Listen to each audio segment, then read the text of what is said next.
ఓ very good Tarun ఉన్నారు గీడింగ్ చేస్తున్నారు పోయి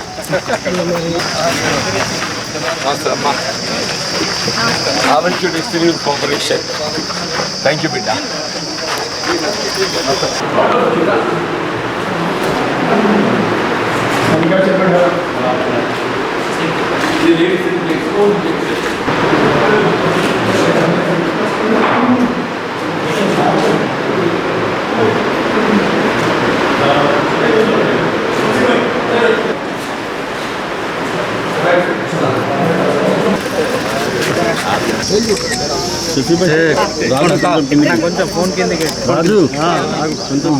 ఇప్పుడు ఫ్యామిలీ ప్లానింగ్ నౌ టెస్ come to 1 or 2 good thing is అంటే వాస్తవంగా నేను ఉదయంకి వెళ్ళి చాలా గ్రామీణ ప్రాంతం కూడా పర్యటింప చేయడం జరిగింది.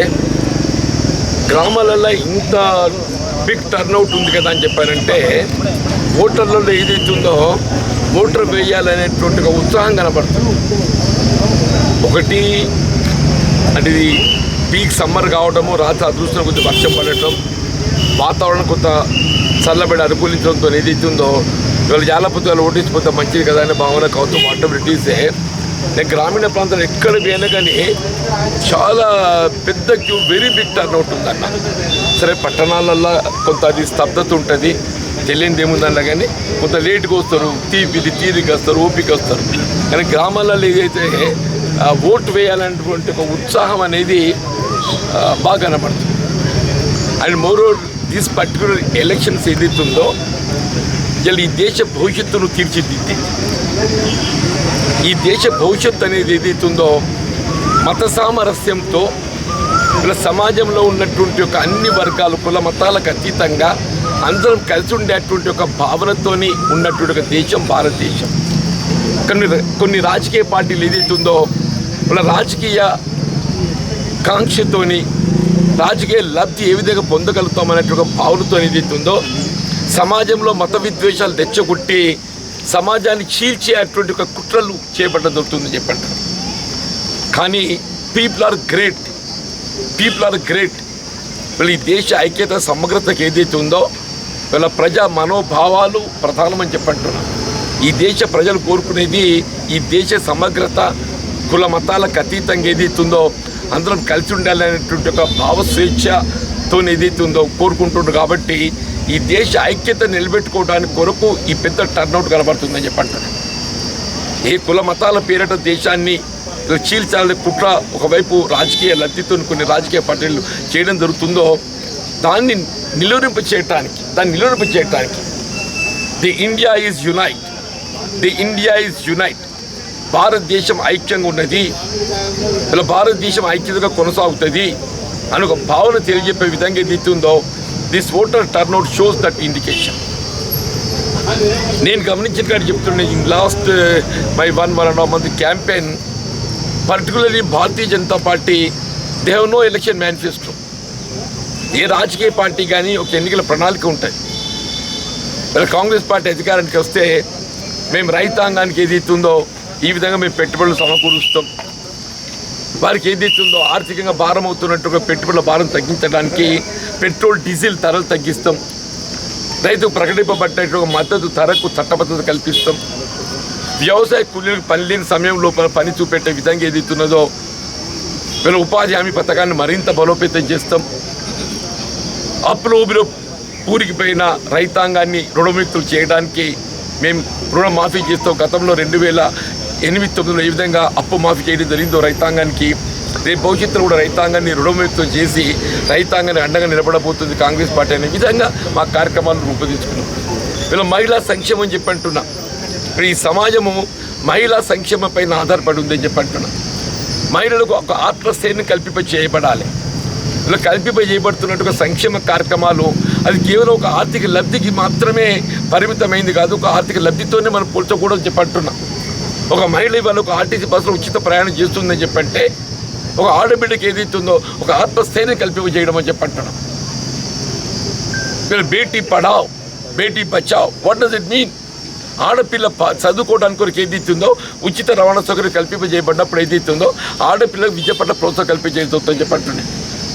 మహిళల ప్రోత్సాహమే ప్రధాన లక్ష్యంగా ఏదైతుందో కాంగ్రెస్ పార్టీ ముందు పోతుందని చెప్పి అంటున్నాం. నిరుపేద వర్గాలు భారం కాకూడదనే భావనతో ఏ విధంగా రైతాంగానికి ఉచిత విద్యుత్తు అందింపజేస్తుందో వ్యవసాయ రంగాన, అట్లాగే నిరుపేద వర్గాలు కూడా 200 యూనిట్ల వరకు ఉచిత విద్యుత్ కల్పింపజేయబడే విధంగా. బట్ వేరే Bharatiya Janata party they have no program at all. దేశంలో రైతాంగానికి ఉచిత విద్యుత్తు కల్పింపు చేయాలని ఆలోచిస్తున్న పార్టీ కేవలం కాంగ్రెస్ మాత్రమే చెప్పంటున్నా. సిమిలర్ నిరుపేద వర్గాలకు గృహ అవసరాలు కూడా ఉచిత విద్యుత్ కల్పింపు చేయాలనేది కాంగ్రెస్ పార్టీ మాత్రమే. వీళ్ళు గ్యాస్ సిలిండర్ ఒకప్పుడు 400 రూపాయలు ఉండనే వీళ్ళు ఆయిల్ కంపెనీలకు లాభాలు అనుకూర్చాలనే తాపత్రయం తప్ప మరి ఎన్డీఏ ప్రభుత్వం భారతీయ జనతా పార్టీకి వినియోగదారుల సంక్షేమ పట్ల ఆలోచన లేదు. వీళ్ళు ఏదైతే ఉందో ఒకప్పుడు 2014లో $105 ఉన్న barrel crude oil today it has come down to $70. Today it has come to $70. ఆనాడు డీజిల్ 50-55 రూపాయలు ఉండనే today it has gone up to 97-98 rupees రెట్టింపు అయిపోయిందని చెప్పి అంటున్నాడు. ఆయిల్ కంపెనీల లాభాలు పెరిగిపోతున్నాయి, వినియోగదారుపై భారం పడుతుంది.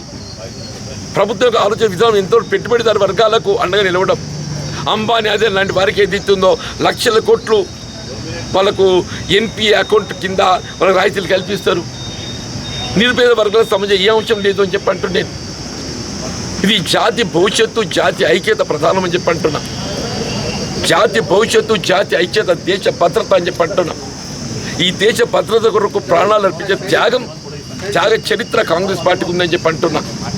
జాతీయ భావాలు కలిగినటువంటి వీళ్ళ ఈ దేశం పౌరుడు ఏదైతుందో వీళ్ళ కాంగ్రెస్ పార్టీకి అండగా నిలవాలని చెప్పి తలుస్తున్నట్టు మన క్లియర్ కొట్టొచ్చుడు కనబడుతుందని చెప్పి అంటున్నాయి.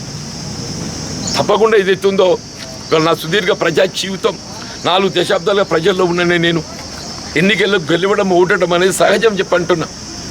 కానీ ఎన్నికల్లో గెలవడం ఓటడం అనేది కాకుండా ఇలా ప్రజా జీవితం, ప్రజా సేవ అనేది ప్రధానం, ఏ హోదా అనేది కాదు. వీళ్ళు ఆ విధంగా ఏదైతుందో మరి నాకు కేవలం జగిత్యాలకే పరిమితం కాకుండా యావత్ నిజామాబాద్ పార్లమెంట్ నియోజకవర్గం యావత్తు చెప్పంటున్నాను. ఒక విధంగా ఇది ఆత్మీయతకు అహంకారానికి మధ్య జరుగుతున్న ఎన్నికని చెప్పంటున్నా. ఆత్మీయతకు అహంకారాన్ని మధ్య జరుగుతున్న ఎన్నికని చెప్పంటున్నా. జీవన్ రెడ్డి అంటే ఒక ఆత్మీయత అని చెప్పంటున్నా. ఒక నిరుపేద వర్గం ఎవరే కానీ తమ సమస్యలు కష్టాలు చెప్పుకోవడానికి కొరకు ఏదైతుందో అవకాశం కల్పించేది జీవన్ రెడ్డి దగ్గర మాకు లభిస్తుంది అని ఒక కాన్ఫిడెన్స్, ఒక విశ్వాసం చెప్పంటున్నా. ఆ ఆత్మీయత అనేది జీవన్ రెడ్డి దగ్గర కనపడుతుంది చెప్పంటున్నా. ఎదురు చేస్తే అరవింద్ దగ్గర అహంకారం తప్ప ఏం మిగిలి లేదు, అహంకారం తప్ప వేరే ఏం మిగిలి లేని చెప్పంటున్నా. భారత రాష్ట్ర సమితి ఏదైతుందో మొన్నటి ఎన్నికల్లో ఏ విధంగా బీజేపీతో లబ్ధి పొందిందో గెలవడం లోపల ప్రతిపక్ష ఓటు చీల్చబడే విధంగా ఆనాడు రాష్ట్రంలో అధికారంలో భారత రాష్ట్ర సమితి ప్రతిపక్ష పార్టీ ఓటు చీల్చబడే విధంగా భారతీయ జనతా పార్టీ ఏ విధంగా ప్రోత్సాహం కలిగించింది. ఇవాళ ఏదైతే మళ్ళీ అది దాని ప్రతి ఉపకారం ఏదైతుందో బీజేపీకి లబ్ధి అనుకూర్చబడే విధంగా ఏదైతుందో వాళ్ళ ప్రక్రియ కొనసాగుతుంది. వాడు ఏ కండువ కప్పుకుంటున్నది కాదు, వాడు ఎటువంటి ఏమంటున్నది గమనించాలని చెప్పంటుంది. ఈ ఎన్నిక ఏదైతుందో ఈ జాతి ఐక్యత, దేశ భద్రత, జాతీయత ఇవన్నీ కేవలం కాంగ్రెస్తోనే సాధ్యం. కాబట్టి త్యాగాల చరిత్ర గల పార్టీ కాంగ్రెస్ పార్టీ. ఈ దేశం కోసం ప్రాణాలు అర్పించే త్యాగ చరిత్ర కాంగ్రెస్ పార్టీ. ఇందిరాగాంధీ, రాజీవ్ గాంధీ అని చెప్పి అంటున్నా. అటువంటి యొక్క త్యాగమూర్తుల చరిత్ర గల పార్టీ కాంగ్రెస్ పార్టీ. తప్పకుండా ప్రజలు ఏదైతుందో నేను గ్రామీణ ప్రాంతం పర్యటిస్తుంటే అంటే the voter turnout it gives me lot of confidence that I will get through with big margin.